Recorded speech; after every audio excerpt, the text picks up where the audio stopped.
In this section, we're going to learn about the divergence theorem.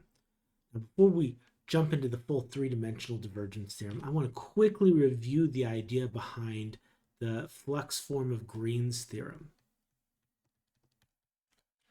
Remember, there were two forms of Green's theorem. There was the circulation form, and then there was the flux form. Now, outside of a calculus textbook, I don't think anyone calls this theorem Green's theorem. Everyone just thinks of this as a special case of the divergence theorem.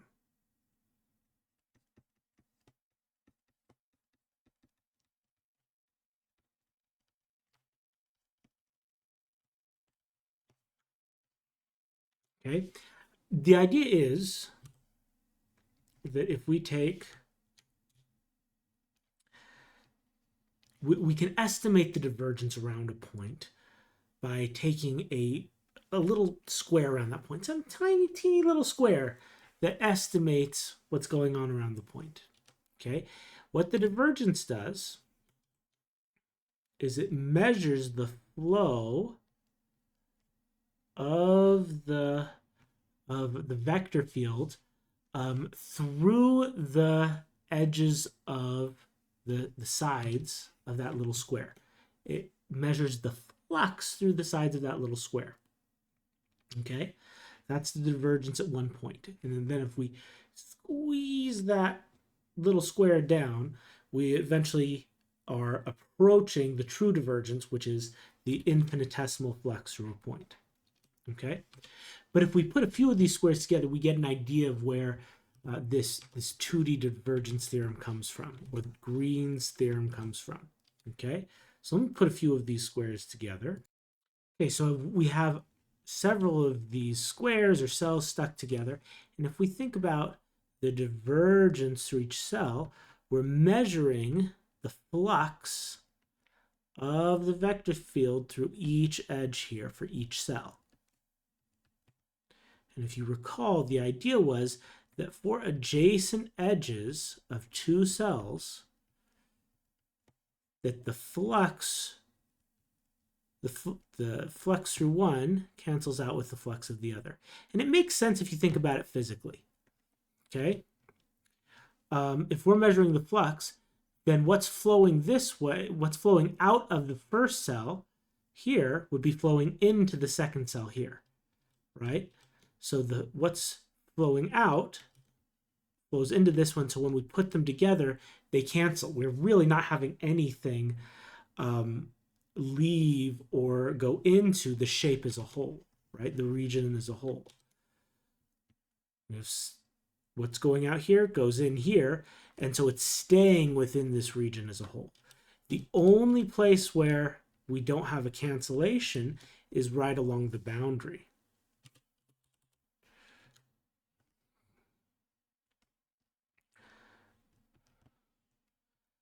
And so if we look at the divergence on the interior and put it all together, then it will all cancel except for along the boundary.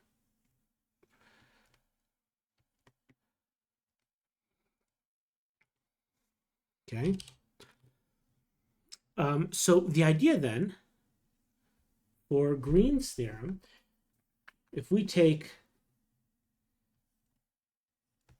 the divergence of the interior, let's call the interior region R. So that would be, in this example, that would be all of this interior region. Okay? If we take the divergence of our vector field in that interior region and integrate it over the area, then that's just going to be the flux through the boundary. Here the boundary is C here. The flux through the boundary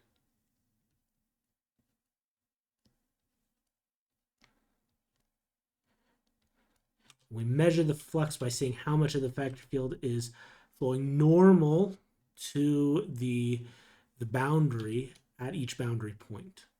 Okay?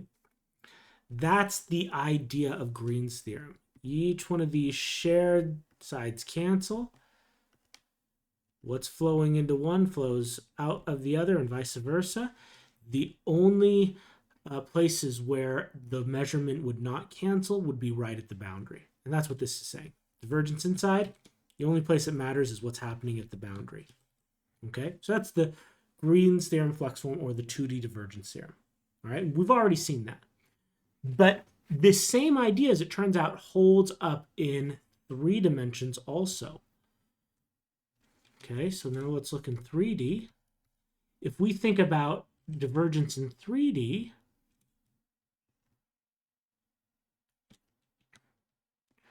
then our cells become 3-dimensional boxes.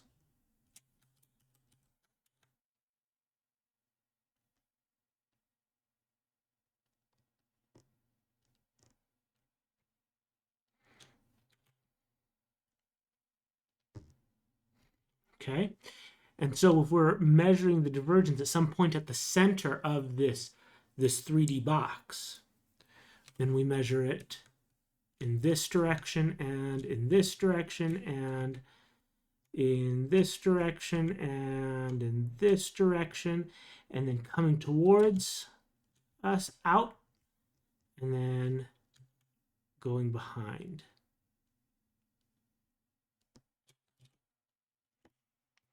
Okay, we measure the flux through each side. And if we put several 3D boxes together, then the same behavior happens. And I won't draw a whole lot of 3D boxes, but I'll just draw 2 just to illustrate.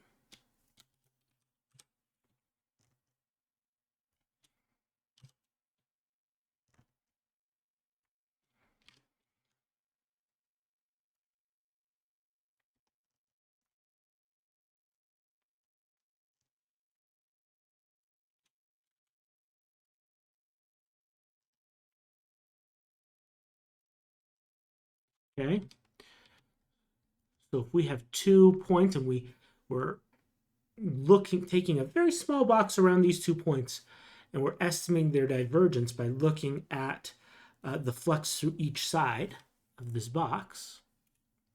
Okay, we'd have the flux in this direction for this point, but also the flux in this direction for this point. And because they are adjacent, if we put those 2 boxes together, if we add the flux of these 2 boxes together, the contribution here and the contribution here will cancel. Because anything that flows out of this box on the left side flows into the box on the right side. So we would count it positive in the box on the left side because it's flowing out, right? Its divergence is a measurement of the outflow. But it would count negative in this for this one because it's going in, right? It's the opposite of going out. Okay, so just as before, if we put a lot of these cubes together, any adjacent sides, 2 cubes that have adjacent sides that are touching, the contribution from the flux will cancel out. The only ones that won't cancel out are the ones that aren't touching another cube. Okay, so if you shrink the cubes, if you take this idea and shrink those cubes until they are infinitesimal, then what you get is that the divergence over the interior of a 3-dimensional space, okay, some 3-dimensional volume E. And let's draw an example here.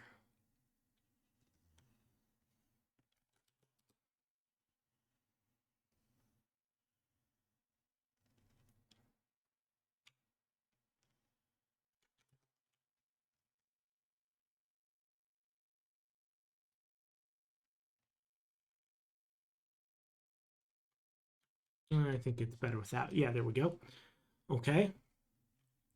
So this is our volume E. So if I look in the interior and I integrate over the entire volume of this 3-dimensional shape E, and I integrate the divergence of a vector field through this volume, okay, everything cancels except for what's happening along the boundary surface. Now, this is a closed volume, so the surface, the boundary surface, would be a closed surface. So sometimes to emphasize that we're dealing with a closed surface, a little circle over it, similar to how we emphasize a closed curve in when we're doing a line integral. Okay, so we're doing a surface integral, and we want the flux of the vector field through the surface. So we take the dot product of the vector field with the surface normal. The surface normal are the normals to the surface, unit normals to the surface.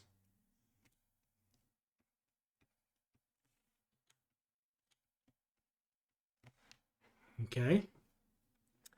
And so we're saying how much is the vector field flowing through the surface?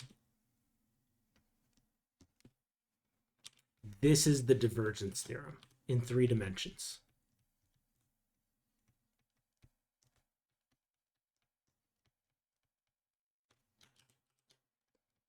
So it allows us to relate the flux through a closed surface to the gradient, the divergence of the vector field in the interior.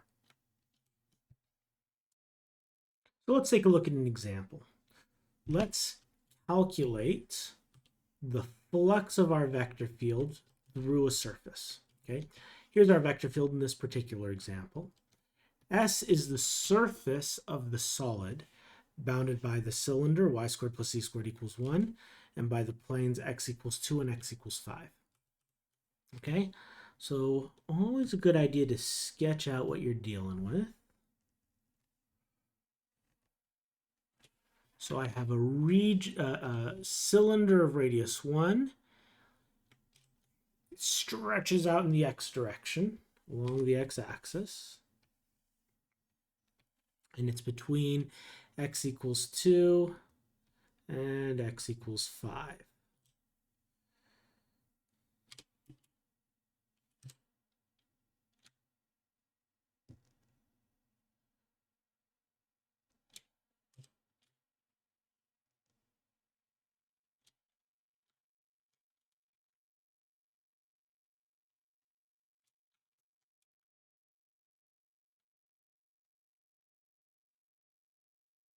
Okay, hopefully that makes sense.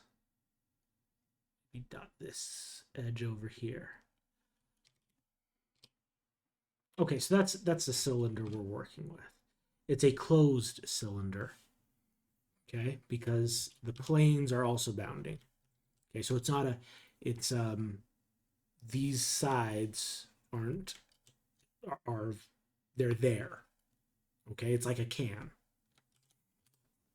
Okay, so we could just do the surface integral.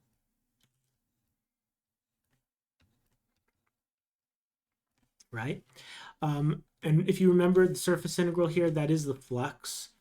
So if we, and really there should be a little arrow over the S here, but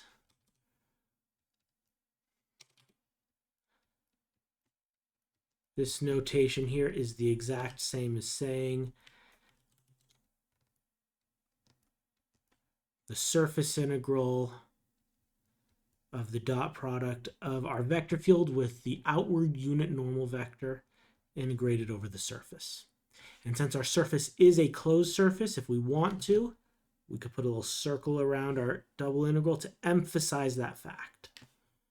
If you leave it off, the problem's still exactly the same, but that helps us see that we're dealing with a closed surface, and there are certain things that we could do with closed surfaces, like the divergence theorem, that we can't do with non-closed surfaces.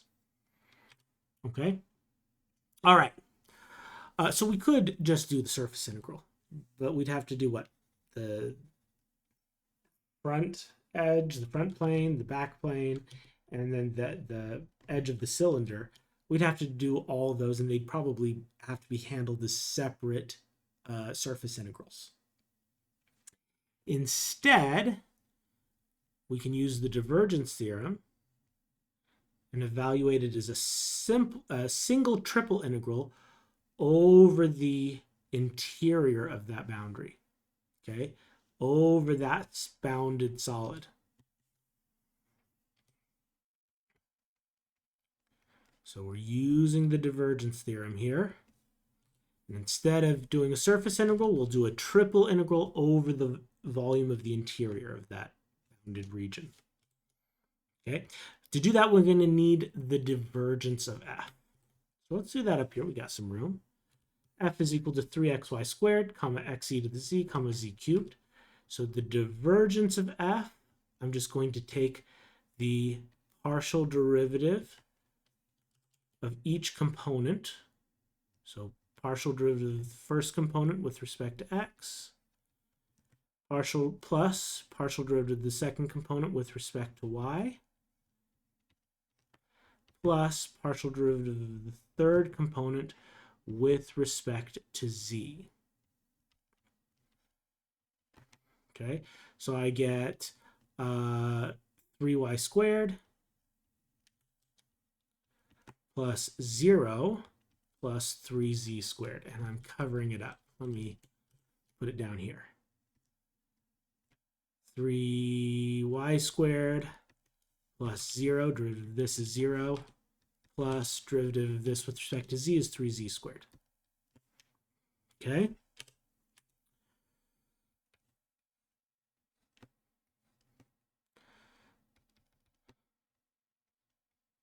So 3y squared plus 3z squared. All right, now let's find our bounds of integration. All right, now what I'm going to do first is I'm going to integrate with respect to x. Okay, do I want to do that? I've got a cylinder here, right? So immediately what we should think is, well, maybe we should do this in cylindrical coordinates. Now, traditionally, cylindrical coordinates, x is equal to r cosine theta, y is equal to r sine theta, z equals z, and r squared equals x squared plus y squared. Those are the important ones for our purposes, okay? But this is great for describing a cylinder that is up and down, okay? A vertical cylinder.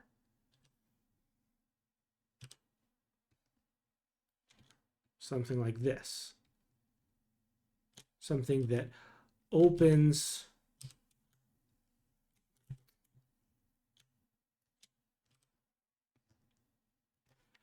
that stretches out along the z-axis. Okay, that's not what we have here. We have a cylinder but stretches out along the x-axis. So it's like the x and the z have kind of changed roles. So what I'm going to do here is I'm going to use cylindrical coordinates, but I'm going to swap the x and the z.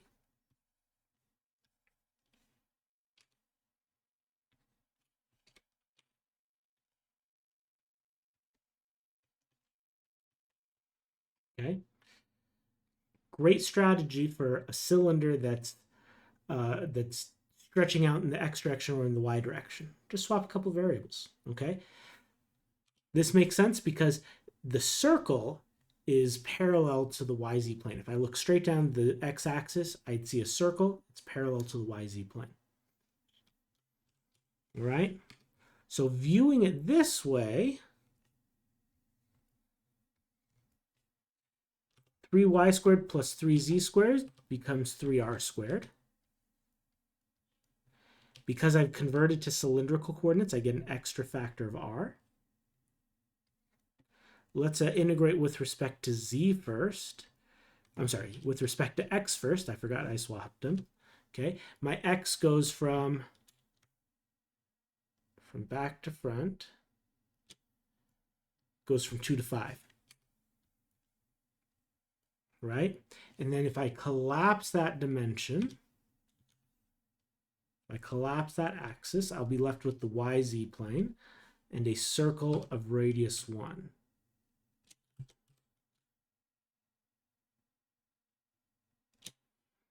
Okay, and I'm going to integrate this using my polar variables r and theta. So r goes from 0 to 1, theta goes from 0 to 2 pi.